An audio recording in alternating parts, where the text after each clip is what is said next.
Hey guys, very exciting episode. This is Topher, the host of the Generation of Patriots podcast. We are the next generation of conservatives that are going to make a difference in our communities. And we have a very special guest today. We have Liz Lawler, who was the former mayor of Monte Sereno, which is just above Los Gatos, a very blue district. We are very happy to have her. So without further ado, I will let her introduce herself, what her passions are, and we'll go from there. Thank you, Topher. It's really nice to be here. I'm Liz Lawler, and like you said, I'm former mayor of Monte Sereno, which is a small town in Santa Clara County, in a very blue district indeed. I ran for state assembly twice in 2022 and 2024. It was an open seat in 2022, and I ran for various reasons, but primarily because the state of California is an absolute mess. And we have major issues, as we all know. I became keenly aware of the housing affordability crisis and the housing laws that the state was passing that made it very difficult for cities to comply and build housing. They were very punitive, and these housing laws were taking away local control and your voice, our voices, and how our communities are developed. And I found that to be a direct attack on democracy at the local level. And so that really inspired me to run. And in the process, of course, I learned so many egregious things that were happening in Sacramento. I'm about education. You know, our K through 12 system is failing our kids miserably, and they are controlled by the teachers unions. There's current legislation right now, in fact, it's backed by the CTA, that is designed to basically destroy charter schools and their ability to run. So that's a real problem. And you know, as we know, our kids are the literacy rates are really low, the math rates are really low, and we continue to do the same thing over and over again. So I do think that we need school choice and major overhaul of the K through 12 system in California. I can go on about that.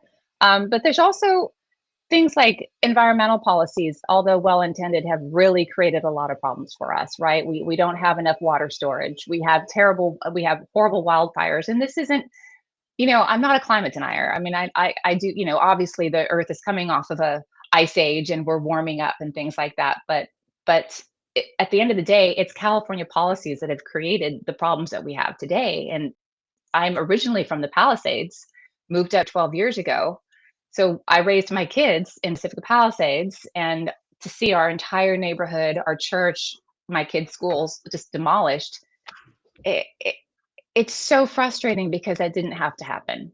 All because we weren't clearing brush, all because we weren't properly maintaining our water supplies, things like that. So there's environmental issues, obviously, and just the lack of accountability in Sacramento, the wasteful spending. When you have a supermajority that just invites corruption and wasteful spending, and you have these, and I've talked to legislators on the Republican side, they're just frustrated that so many of these bills have no performance mechanisms attached to them, right? They just pass them on face value, and they don't actually go back and check to see if they're working, right? So I think even if we can make a significant difference, even if we just make sure that every piece of legislation has performance measures attached to it and a sunset clause, you know, that forces us to go back and take a look, is it working? Because what's happening right now is we have policies that aren't working. They're creating more problems than they're solving. And rather than adjust or admit that or address that, they just sort of layer on top of them. So it just gets worse. So there's a lot there. But yeah, so it's been a fascinating journey learning so much about all that is wrong in our state government. And I really do hope that, and I'm hopeful that voters are beginning to see it, because they're starting to feel it. I'm hoping that they're beginning to see the problems and the lack of accountability and just the sheer lack of common sense. You know, they had this bill that they thankfully just passed that would make it a felony for people to solicit um, sex from 16 or 17-year-olds, right? And the Democrats in the legislature didn't want that to be a felony. They wanted it to be a misdemeanor. But fortunately, there was enough pushback that was going to make them look terrible. So there was enough pushback that they were able to pass it, and which is a common sense thing. Why wouldn't that be a felony? They're minors. So I think there is a return to we're seeing a return to common sense, and the Republican Party happens to be the party of common sense. So, yeah. Yeah, it's kind of frightening. I think some of these people are truly sick. It just doesn't make any sense to me why they're even trying to change the definition. I'm not sure if you were aware of this, but they're trying to change the verbiage for a predator. I mean, we call it how it is on the right. They're predators, and they're trying to change it to an ALA, which I hate that I even know this word, but an adolescent loving adult, a pedophile. They're trying to reword the name pedophile. And to me, that's just so frightening. But I think the left, I don't know how they even get away with this stuff.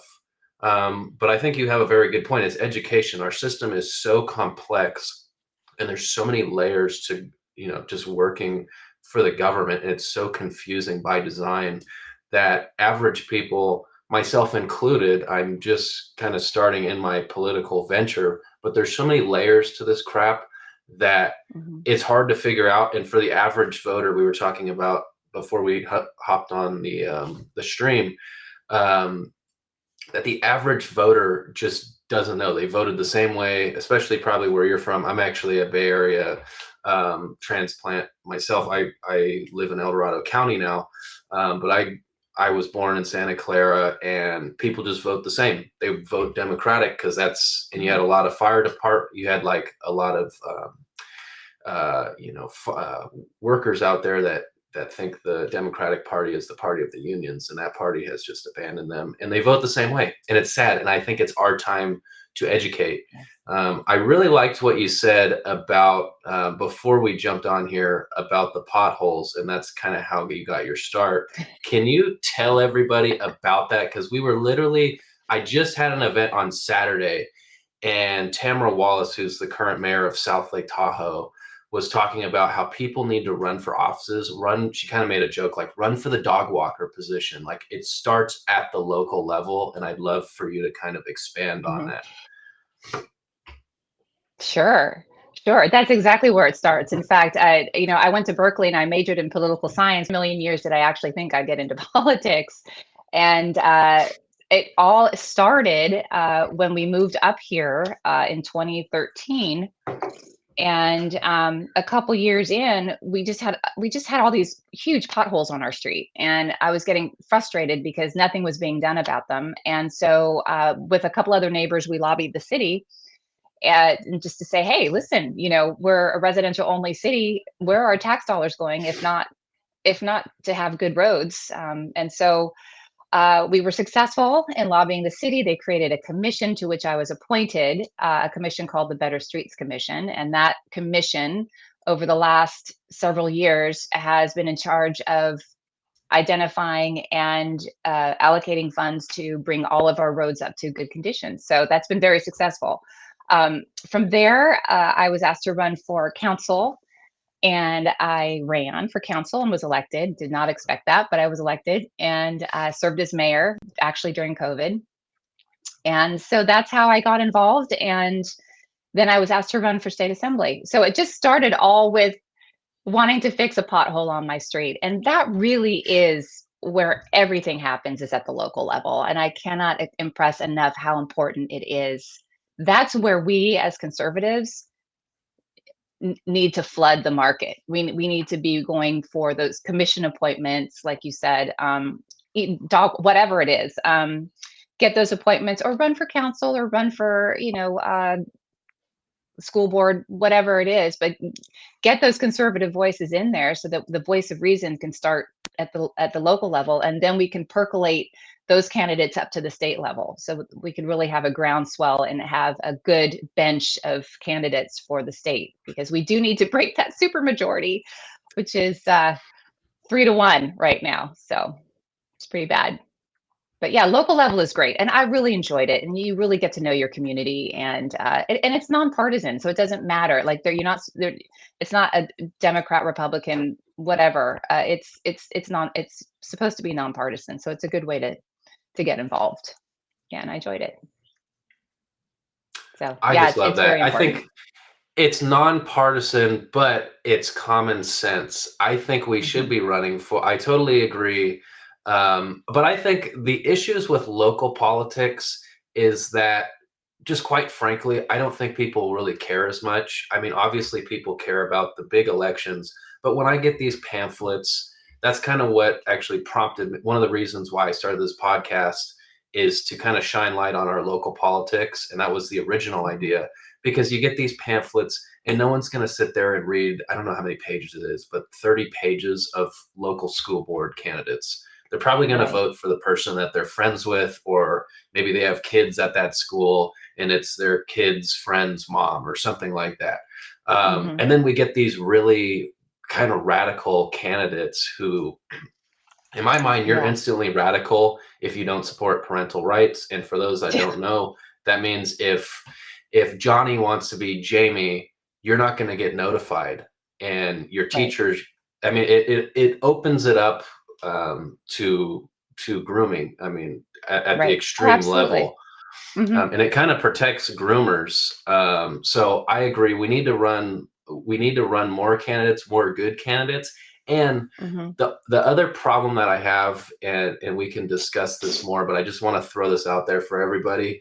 We need to actually hold our candidates accountable for their actions. When we Hmm. elect, even if it's the candidate we want, we need to get progress reports, because I don't see anyone posting anything. Some of our candidates don't even have an Instagram. And the next generation is on Instagram and TikTok. And this is how we reach people.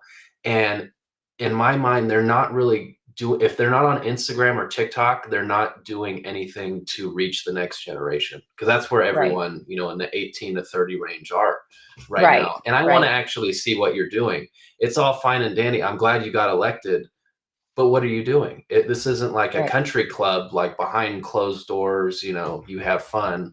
This is, I want you to be doing the job that I elected you to do. So I just want to hear your thoughts. Are there any issues that you see at the local level, like anything that I just discussed or anything that's been brought to your attention? Well, I think you're absolutely right. In terms of transparency and accountability, you're right. There's not a lot of people that are interested in what's going on, and they're not interested until something is impacting them directly. And then all of a sudden they're interested and they're coming to city council meetings and they're complaining, which is their right, obviously. So transparency and communication is key. And we in the city of Monte Sereno have made, we do email blasts. We have an Instagram account. It's not very active because a lot of people don't check it, but that's because of the demographics of the town, right? But I totally agree with you. I think that um, it's a different world, and how we communicate with the millennials and the Gen Z generations are going to be key to success in the future, because we are hungry for information. They are hungry for information. I mean, my son is actually interested. There's a lot of kids in the Gen Z generation that are interested in public policy. So they're thirsty for this, and we have an opportunity. And I think we did a really good job during the course of the 24 election with podcasts and things like that, and reaching those communities. And I think right now, the main issues, and you kind of touched upon it, is the school board stuff with the parental notification laws. That's that's not a Republican or Democrat issue. That is a parent issue. And that is something that why it's so important that we get good people to run for school boards. And I know it's difficult, and I know the unions have a lot of power in promoting their candidates that they can control. But there's also a lot of resources that we can use, trainings that we can have, support that we can have as conservatives to run successful campaigns and get elected and have support once we're elected on, how to be effective. There's a great program in California called CLEO, California Local Elected Officials Program, that specifically does that, trains you as a candidate and then trains you as a local elected official. It's through the California Policy Center. So groups like that are very, very helpful with the more conservative cause and conservative candidates. So yeah, so that would be that would be a very good thing. And I think that there's a lot of movement with parental rights, because most parents are like, wait a second, I mean, I think you talk to any mom. I don't see how. It's just frustrating to me, and we've talked. It's so confusing to me how the government thinks that parents have less rights than administrators at a school or teachers at a school over the well-being of your child. It just makes zero sense to me. So, and I think that there's a lot of movement in a lot of parent unions. There's like a creation of a group of parent unions throughout the state that are fighting for parental rights, and yeah, we have the opportunity to be at the forefront of that, and we are. So we are the party of common sense for sure. We still are. So that's a good I one. think the frightening thing for me that I just want to touch on is I'm seeing, especially I don't know the exact statistics on it, so forgive me. But just an observation I've made, because I consume a lot of, I'm 25, I consume a lot of Instagram reels. And I see these woke parents, and, because it's like they're literally with their values. They're just, it's no surprise that they're being brought up in that environment. And I think some of these parents, from what I've heard on the left, one of the arguments against parental rights is, oh, well, what if the kids' parents don't agree with this transgender stuff and they go home to a abusive family, but that's not their decision to make. That's not the school's decision. And what's frightening is that there's parents against that. And I hope we see a trend of parents that don't want this stuff, that don't want this in the school. Because to me, the school has no business. I don't want any pride flags flown in the classroom. And my argument for that specifically is simply, there's no flag in a classroom that represents a sexual orientation, because if you're trying to compare, I've heard people even try to compare like the pride. Well, you have the United States flag, put the pride flag up.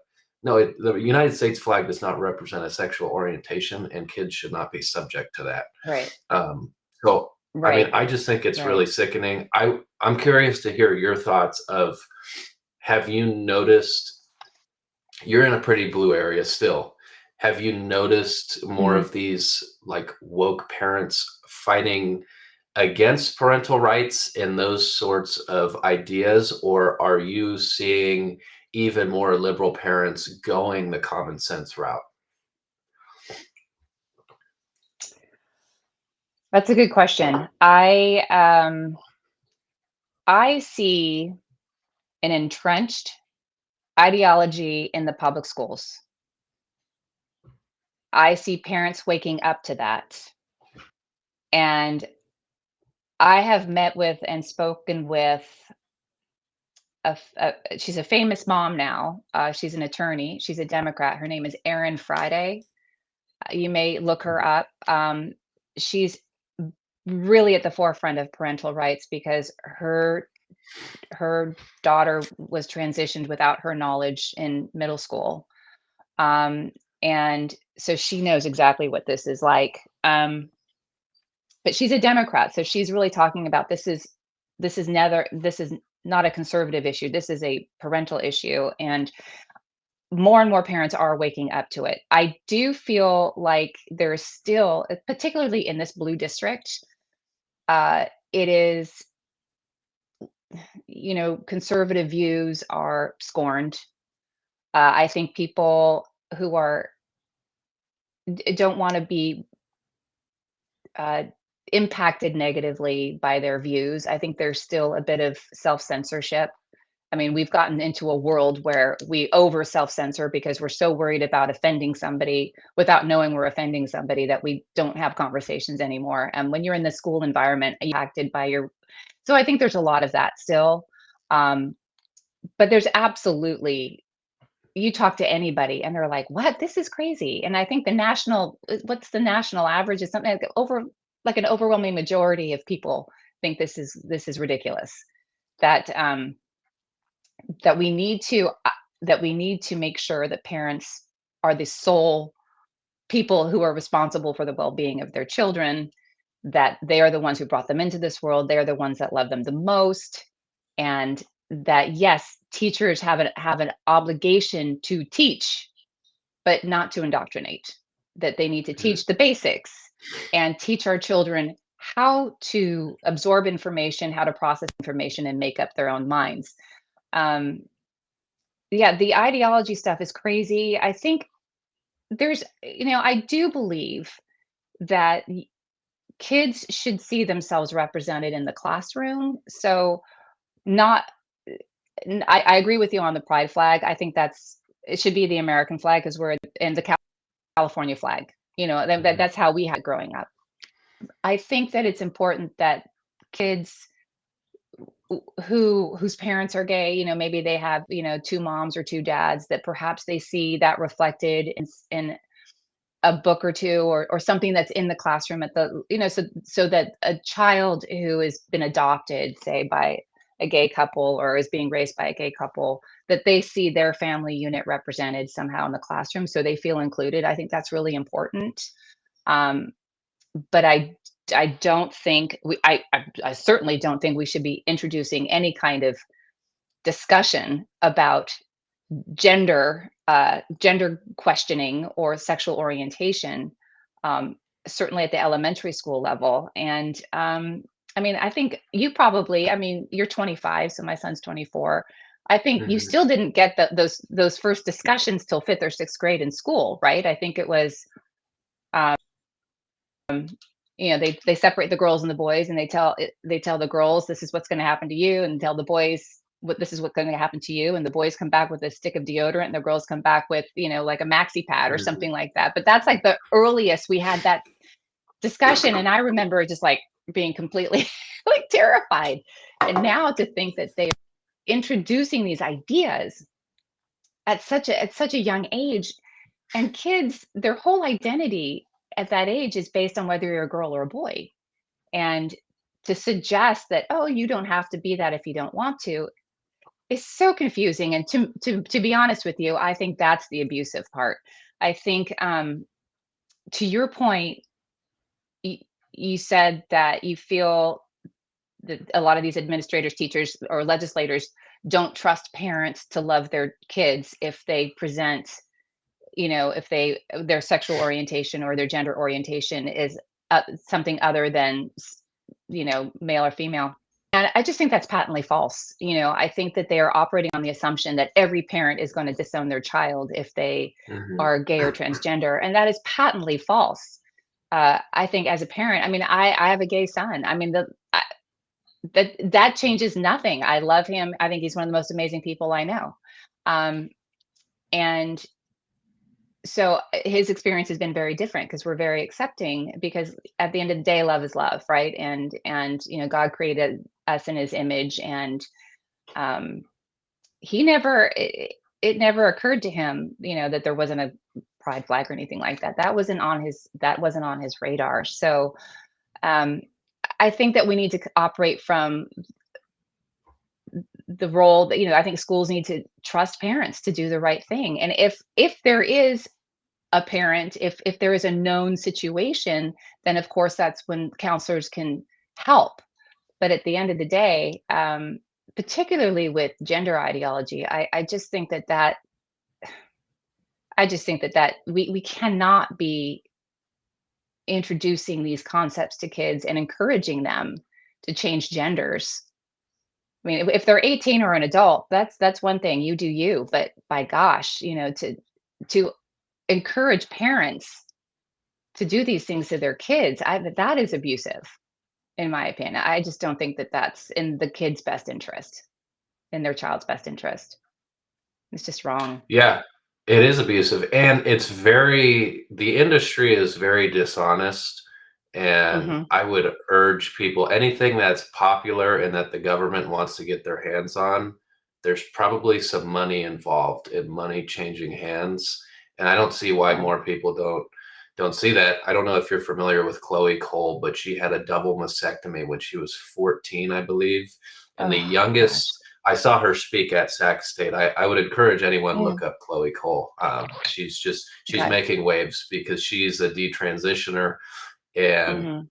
she's uncovering kind of the crap that these really just sick doctors. I can't think of any reason they would do this other than they don't care about the kids. All they care about is money. And Right. I couldn't imagine how you could be like that. But anyway, she's exposing the whole industry because these consultations that they do, they don't even let the parents in. So your parents, so Yeah. they're literally just you're at the mercy of these adults, Hmm. and they're reckless too. I mean, it's very dangerous to get a mastectomy at that age, and it's just yeah, it's pretty disturbing. Um, I want the whole gender ideology thing. That's what something that I'm rather passionate about speaking against because Hmm. I feel like women have worked very hard to get to where they are today, and now you're getting your rights. You're not only getting your, I mean, if you want to talk about losing rights, you're not only getting your rights stripped away by people in the transgender community, but you're also Hmm. getting achievements stolen from you. I mean, just look at Hmm. Riley Gaines, who I mean, lost to someone that shouldn't have even been in that competition, and I'm glad she's Right. speaking out against it.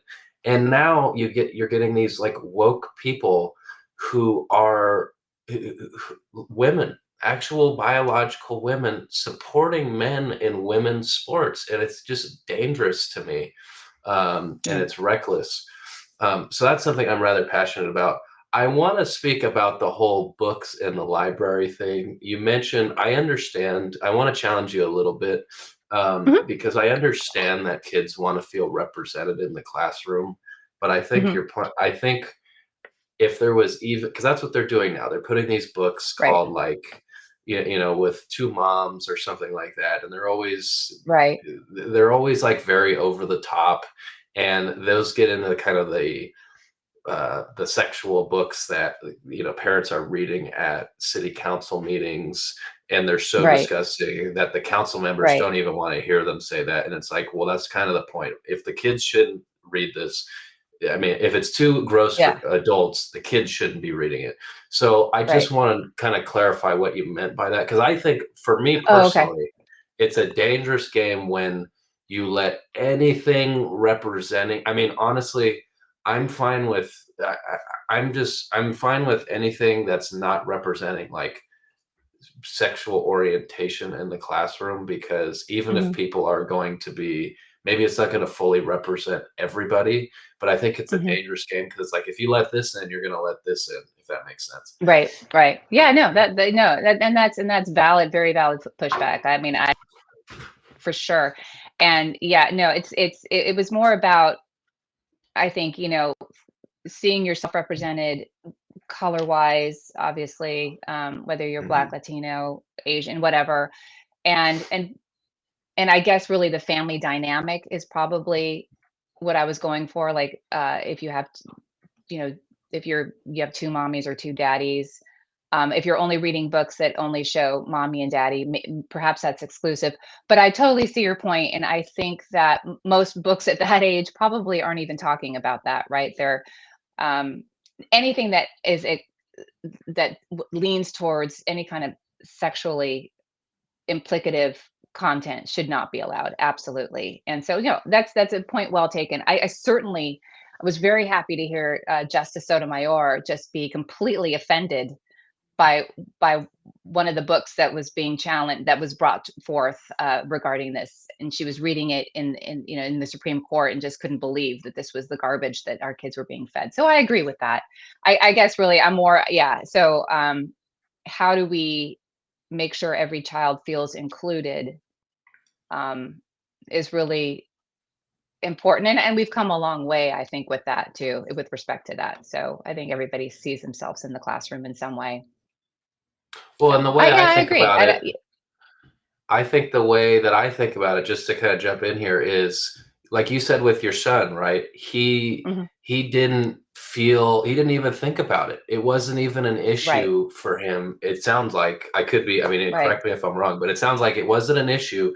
So was it even, because I went to school with people that were gay, and I don't know if I really had any transgenders, but definitely gay people, and Hmm. there was no issue. People treated, I'm more pro Right, learn how to treat people with respect, right, regardless of how they feel, regardless of your disagreements. You learn how to respect people as right. human beings instead of needing to feel, because if every group needs to feel represented at 100% of the time in all discussions, I mean, we wouldn't be able to even give factual information. You know what I mean? Like, we would It's literally true. have to kind of cherry pick the information we even share. So I guess Mhm. my question would be, is there even an issue that we need to fix here? I kind of feel like the way we were doing things, it wasn't perfect, but it wasn't necessarily broken.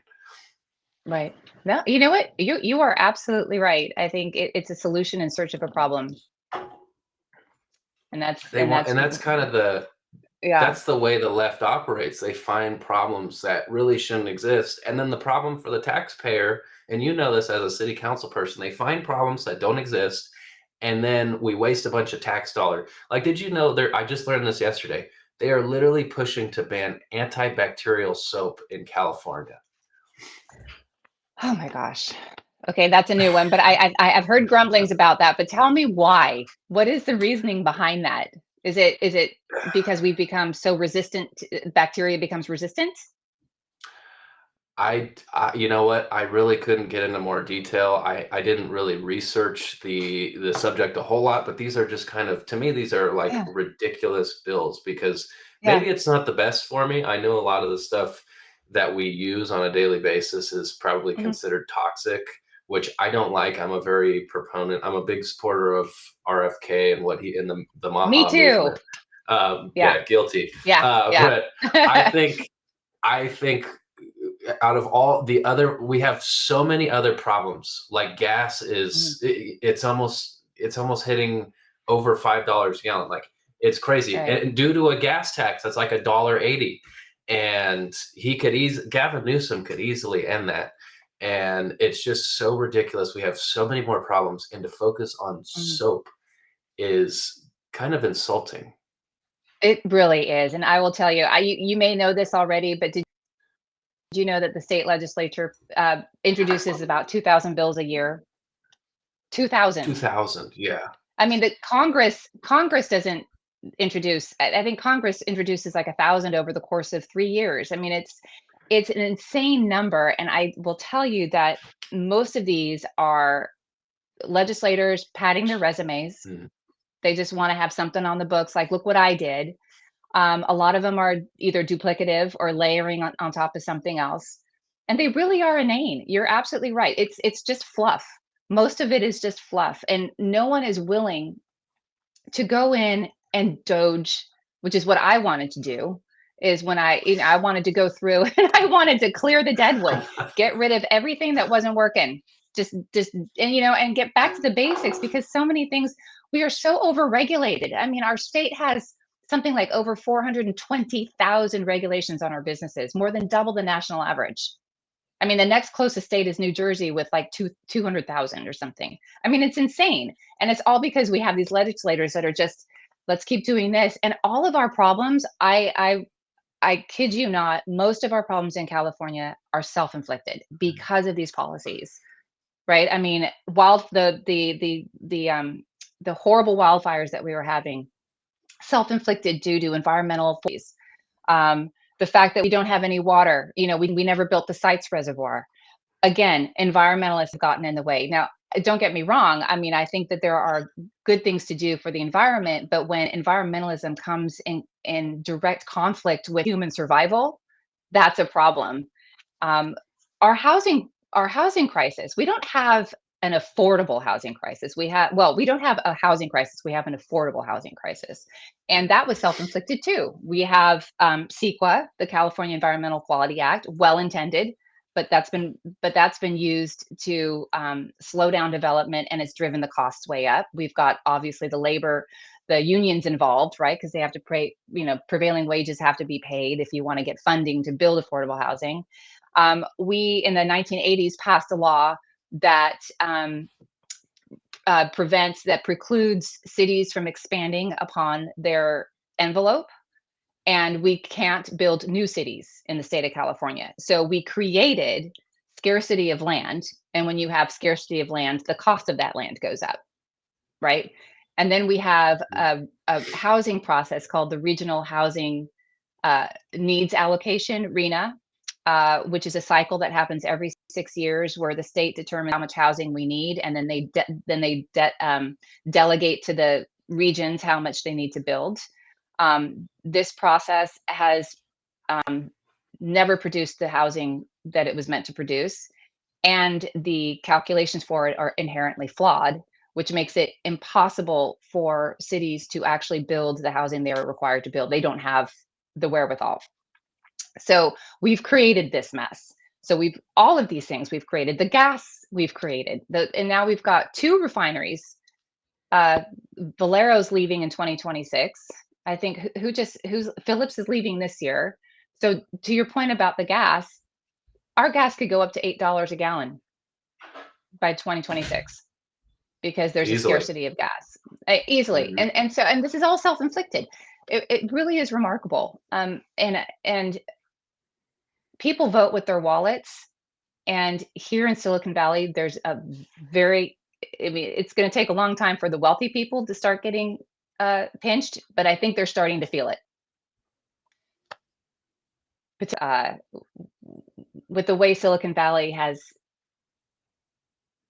decided to shift towards the conservative business, right? And you're kind of seeing that shift. So anyway, it's don't get me started. And Newsom, really all he's doing is running for president. I mean, he's a lame duck at this point. He doesn't care. He doesn't seem to care.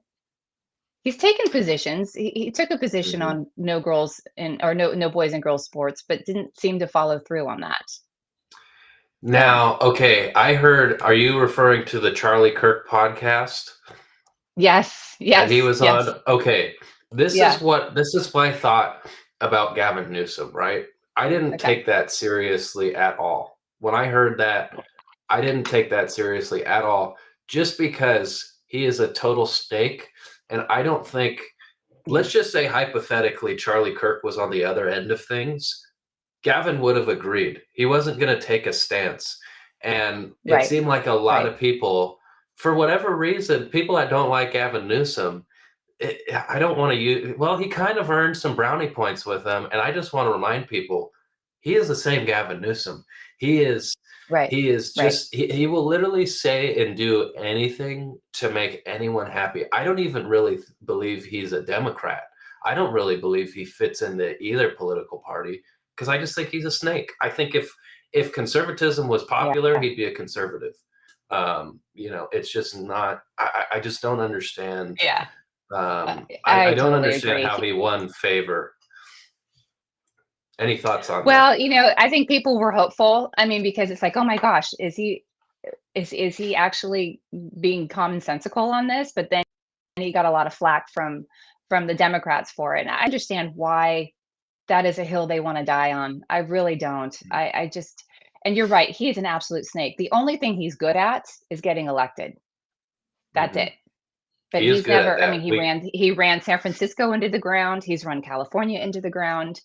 I mean, please, I really hope that if the Democrats want any kind of hope to survive, they have got to give us a candidate that actually is just center left, and not this crazy progressive ideology, and just willing to do whatever it takes to vote and stay in power.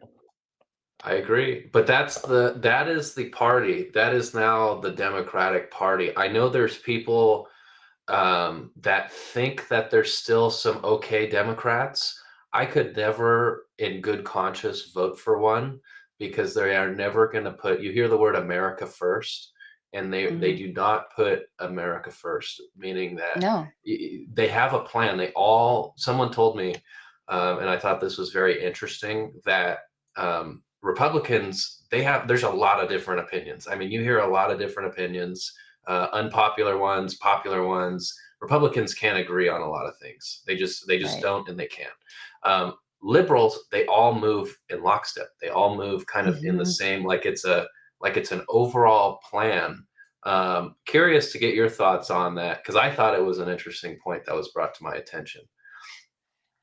Yeah, they're very good at rallying around each other, right? Yeah, so they are. But you're seeing more fragmentation.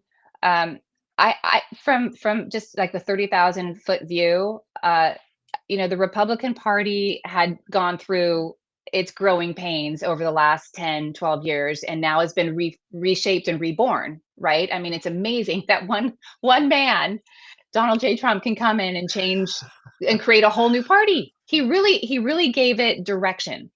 And now the Democratic Party is going through the same thing. They've lost their way. They're beholden to this very progressive left, um, and they're lost. And so they're going through their growing pains. And so it'll be interesting to see what happens to them in the next 4 to 8 years. My guess is it's going to take quite some time for them to recalibrate. Um, Mhm. but they do. I mean, especially when you have Bernie and AOC going on this, you know, oligarchy, tour. It's just the messaging is so they're not paying attention to the polls because most people, and I found this just in my own campaign experience. It does even here in this very blue district. Most people, um, politically, are somewhere in the middle, whether you're just right or just left. And most of us agree on we want the same things to happen. It's just how do you deliver those things, right? And Republicans, in my opinion, I mean, I grew up Republican, and we've always been the ones that came in to clean up the mess the Democrats made, right? We've always Mhm. been the ones that have Mhm. been the pragmatic, logical, unemotional, just get it done. Whereas the Democrats have always been the bleeding heart liberals, like, oh, blah blah Mhm. blah, and so but that doesn't get anything done. I mean, now Trump's come in and he's cleaning up the mess, and I think that we have a really good shot of propelling the common sense movement forward, and they have a lot of soul searching to do. Mhm. And unless they really have to eschew the extremists on the left, because extremism is not good in any form. And the Mhm. fact that you've got women who are defending men and women's sports, to Mhm. me, um, I don't know, like to you said it. I mean, weren't these the women that were the feminists? I mean, you've come a long way, baby. That used to be a slogan back in the 60s. You've earned all of these rights. You have Title IX, you have college sports. And to think that now girls are being told, "Oh, you know what? You're not as important. No. Just go ahead and let him, her play. Let this person play. It's you're not as important." That's not a message you send to girls who you're trying to empower to be leaders. Is to say, you know what? Just no, just take a step back and let this person take all the accolades. I mean, that photo of Riley Gaines next to Leah Thompson, the look on her face where she didn't even get to hold the trophy. I mean, I Mhm. think they shared. I think they finished at I think they shared a spot, like they finished third together or second or something like that. And but no, Leah Thomas got to hold the trophy. I mean, just stuff like that Mhm. is just it's just it doesn't make any sense. And like I know what J.K. Rowling went through. Yeah, Yeah. being called Yeah, she a went through. turf. Yeah, what she Mhm. went through. Yeah, it's pretty Mhm. remarkable. And when you hear about her life story, it's like she's the last person you should go after. In terms of, Mhm. I mean, just her incredible life story and the the uphill battle that she had to take on to be where she is.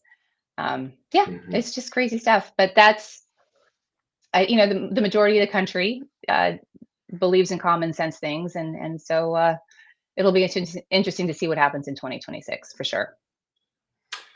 Yeah, that's kind of what I am. I am very optimistic about 2026, but I'm also a realist, and I know kind of what I think it's something like 40 years we haven't had a Republican governor, excluding Right, Arnold Schwarzenegger, but Schwarzenegger. I mean, he was more of a moderate. So, Right. w- what what do you think? I have obviously I have my I am a Republican through and through. I have my Hmm. gripes with the GOP. That's why I'm Hmm. starting the podcast. I mean, called the Generation of Patriots, the GOP podcast. What I do love you it. think? What I appreciate that. Actually, someone I was talking to somebody and they were like, "You should do something like Doge," and I just prayed, Lord, just help me pick a name for this podcast. And instantly, I just heard Generation of Patriots, I because love that's it. kind of my thoughts on the Hmm. GOP. But what do you think we can do? How do we prepare? Where do we start? How do we prepare for 2026, and how do we ensure a victory? Oh boy, that's a loaded question. Hmm. I think President Trump has to continue to be, to be successful, have some real successes, especially in momentum going into 26. And I think the GOP, like obviously both of us having been to the convention and things, um, you know, yes, support and continue to support the seats that we have. And I think in the long run, the CAGOP has been very focused towards the federal offices, right? Um, Hmm. and getting, McCarthy in as the speaker and things like that. Um, I think focusing on California candidates and getting California candidates elected to the state legislature would really help in the long run, so that we will have more people who could run for Congress or Senate from the state legislature that are conservatives. So that's down the road from that's Hmm. beyond 2026. But I think we just need to ride on the coattails of President Trump's successes and continue to hammer those issues, because as long as the Democrats are still talking about, gender ideology, and keeping, and keeping criminal illegal immigrants in the country, they're going to lose. Hmm. That Hmm. they have chosen issues that they cannot win on, and I think that President Trump is very good at luring them into these traps where they say really dumb things and they support really dumb things. So I think it's critical that he have some real successes, especially with respect to the Supreme Hmm. Court decisions. Right. Yeah. They're kind of trying to roadblock him a little bit, which doesn't help any of us out. And I don't know why. I don't understand it, and I don't understand it at a real technical level, to be completely honest. But it's frustrating because I just know, as a taxpayer, I know what a waste of tax dollars these are. Especially when you have these kind Mhm. of, it sounds like Mhm. liberal judges blocking him. It's kind of politically charged, but I don't think anyone's really surprised because this is what he went through the first time, and he's arguably Right. more aggressive with his policies the second time around. But it's because Biden had Mhm. 4 years to really undo everything, and you summed it up perfectly. Republicans are always the ones to clean up the mess, and for whatever reason, the liberals get to walk away kind of scot free, which is just very frustrating to see. Right. Um, Right. I kind of want to talk about the governor race because that's coming up, and that's a big focus for me. I mean, Yeah. it's Yeah. kind of frightening, because Mhm. we have some good candidates, I believe, but none of them really have name recognition, and uh, I'm just a little worried because obviously Democrats control California. That's no surprise to anyone. But what do you think? What do you think Mhm. we need to do to actually win in California? What are the issues you see? And what are issues you see when people are campaigning? Is there anything that you think people are doing that's just a flat out waste of time? Oh gosh. Well,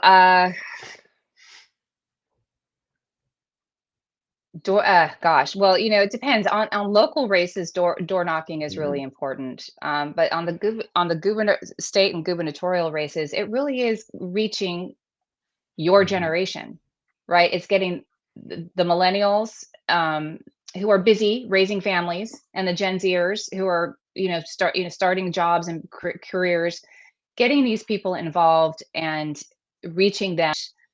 I think we need voter ID. I think that would be mhm, critical. mhm. That would be very, very helpful.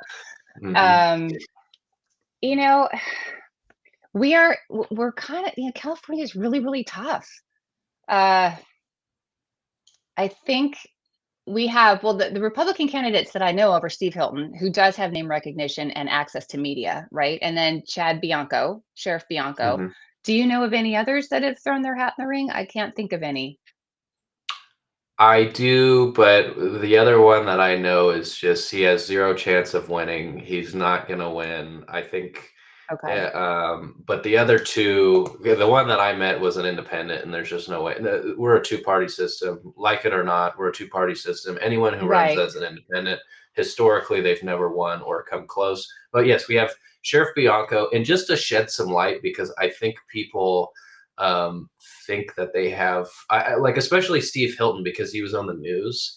He only has Mm-hmm. 47,000 followers on Instagram, and that's not a diss to him. That's just the reality. I mean, we don't have Right. Schwarzenegger.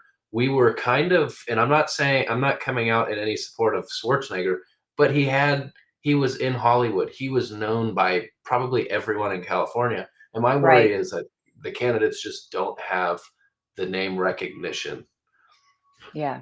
Yeah. No, I agree with you. It would take somebody who is a celebrity that everybody loves, who's willing to run as a Republican and is independently wealthy, and by running wouldn't his or her livelihood wouldn't be negatively impacted.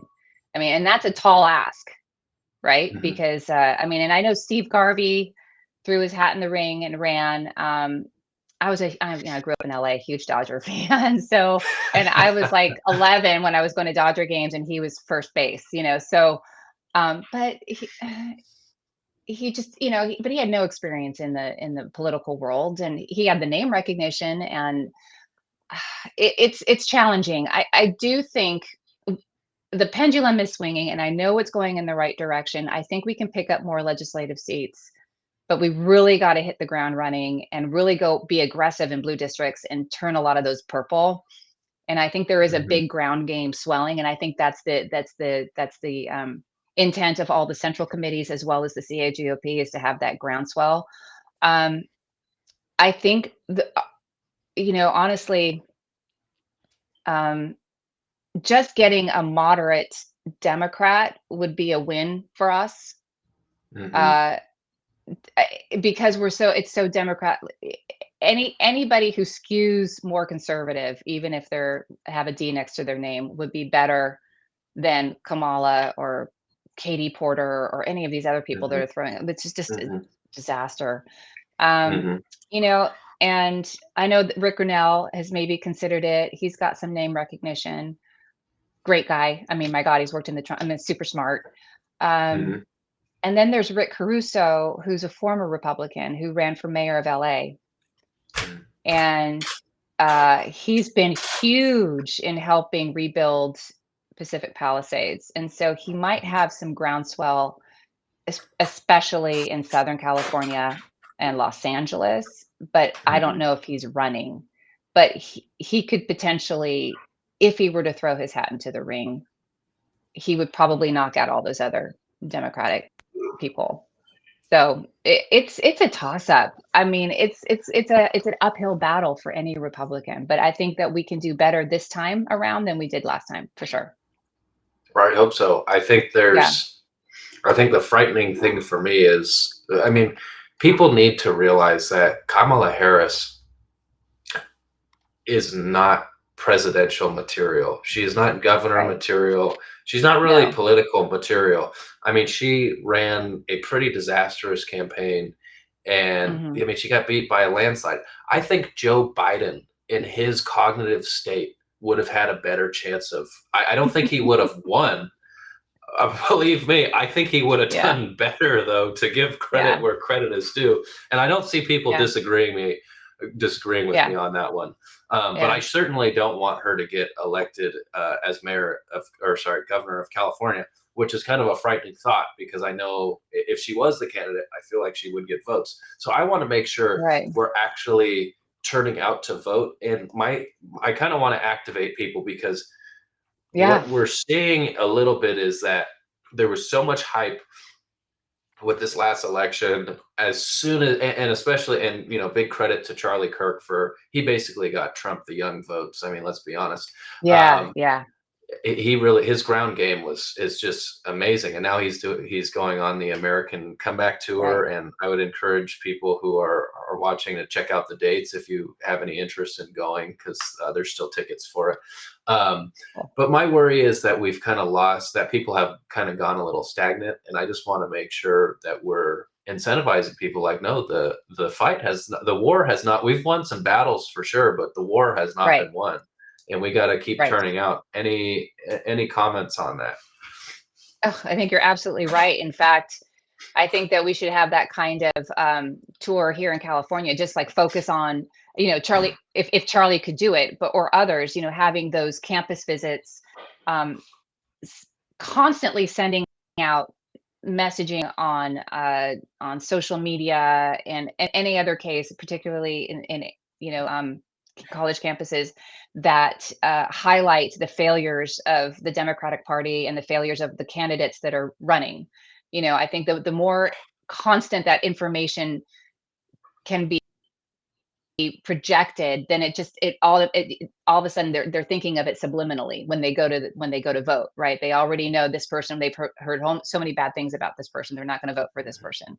So yeah, just hammering them with that information and providing space on campuses for people to come see conservatives speak and spread the word is huge. So what you said at the beginning of the podcast, talking about disseminating information, the way that your generation gets it is key, and sharing it and making it go viral.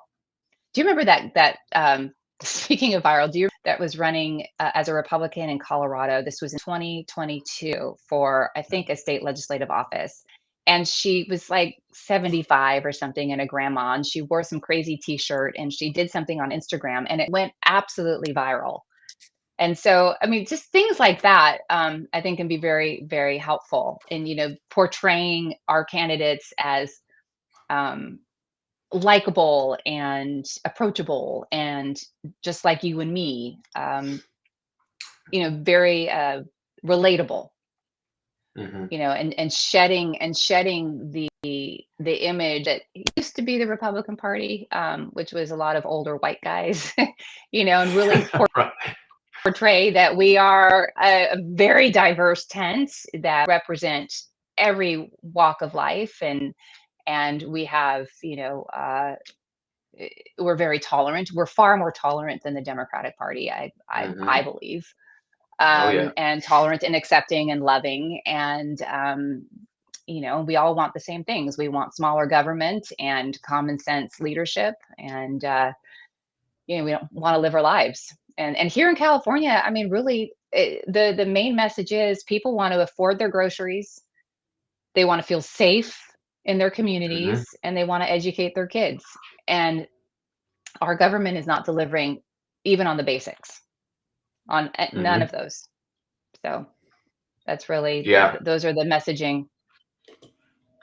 Yeah, and especially for kids your age. Well, you're not a kid, you're an adult, but it's hard to live here in California. It's very expensive, and my kids don't live here. My son bought a house in Michigan for $200,000, and my daughter had theirs was $800,000, and it was a money pit, and they sold it. It was too much. Couldn't deal with Hmm. it. So now they're, Yeah. no one's in California. And that's too Nobody's in bad because we've California. had Yeah. we've had a business drain. We've had people leaving Mhm. because of cost of living, because they can't do business. And we've been having a brain drain for a very long time because the UC system has been prioritizing out-of-state tuition Mm. and out-of-state tuition over California kids. And so these kids, my kids included, these kids get accepted to a college out of state, they move out of state, and then they stay out of state. So we've had that brain drain happening for almost 2 decades. So And then it's we're losing the workforce. I mean, we're losing people that mhm, would have gone to school to be maybe doctors, lawyers, and whatever else. yeah, And it's just, and business owners. And it's just, mhm, it's such, my goal is to get, there's a few people. I mean, obviously I want people to come back. There was really good people that left, mhm, especially during COVID when everyone was kind of moving around and when people start voting right, with their feet, as they say. And there's people that right, I want California to change so drastically. I want people to actually come back here. I want business to come yeah, back here. I think that's what we all right, want. The Republicans, I mhm, like how simply you put it, because realistically, those three or four things you mentioned, that's all we want. We want safety, mhm, low taxes. We want, and kids to be educated, not indoctrinated with this, kind of weird ideology. I right, mean, it's really simple what we want. yeah, So I agree. I agree. If we keep running on those issues, because Kamala she ran on abortion, which was like number 5 on the list when Trump kind of right, knew what the voters wanted. So I think right. he has a better, going back to what we were talking about earlier, he has a better way of kind of feeling the pulse of the voters, I think. Oh, absolutely. Yeah, he really tapped into the American public. He really did. That Mhm. was pretty genius. And he's proving that that's what he cares about, which is great. I mean, we have an authentic, transparent leadership. Right? That's very accessible to us as Americans. We get to see him talk every day. Yeah. So it's making a lot of progress. Yeah. He really is. I'm very hopeful, and I hope that trickles down to the state level. I do too. Well, I think we only have probably a few more minutes. I hate to cut this short because I mean all of these topics I could get in the weeds and I could go on for hours. Yeah, yeah, we could talk all I could day. talk to you all day. Is there anything I want to kind of include a section for you to kind of plug yourself? Is there anything you want to promote? Anything that you're working on that you want people to be aware of? I'm going to give you a couple minutes to just kind of speak about anything you want to talk about. Sure. Well, first of all, I mean, I think it's important to get involved in any way that you can, whether it's educating people on what's happening. That could be as simple as that. It could be volunteering. It could be getting involved, getting appointed to a commission. I am a huge fan of the California Policy Center because they are doing amazing work disrupting the power structure in Sacramento. And they are primarily focused on eroding union power because the unions have so much power over our legislators that they're the ones going behind closed doors and signing NDAs and passing these laws that are only benefiting the union power, not even the union members.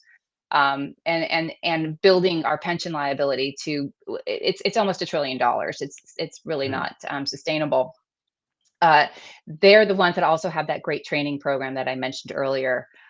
They are a fantastic outfit. If you want to get involved or support them, or just go on to their website and read their literature, it is just common sense stuff, and they really educate you about what's happening in the state. Um, and then and then also, hold on a second. I don't know why that's happening. Also, as a graduate and alumni of UC Berkeley, I'm involved with an initiative on campus to restore free speech, which is great. And it's amazing that I love this trend that these universities are trending back to preserving free speech on campus. They're becoming politically neutral, and they are preserving the rights for not only students, but there's also faculty and staff and administrators that have not felt that they could speak. So this is a really important work that will establish Cal as Berkeley as the free speech um, beacon of the world and create a model so that everybody feels safe on campus, because we need to get back to that, because it's just been an absolute disaster on these campuses the last 15 years, where people were being shooed off campus and not welcome. So, and I know that a lot of college Republican groups have been having, system wide, and in other, and of course on other universities, having a hard time finding even space to meet safely. So I'm really, yeah, it's great. It's a really exciting work that we're doing. So I love what you're there doing. is Yeah, hope. I think Yes. there is hope for these colleges. And, as someone that kind of, although I'm not directly on campus, just where I go, I feel for the people at Sac State who feel like their life may be in danger just because of their Mhm. opinions. And it's very sad. And I feel like the left, you could definitely see the character of the left versus the right, because the right doesn't go and harass the people on the left, and we're not going to their events and coming in there and Right. ransacking like we saw at UC Davis. So I love what you're doing. Right. I hope everyone enjoyed. I would encourage everyone to like and subscribe and turn your notifications on, because this is the first of many great episodes. I'm sure we'll have Liz back on at some point. I hope you liked the episode, and please drop a comment. Let us know what you think. All right. Take care, everybody.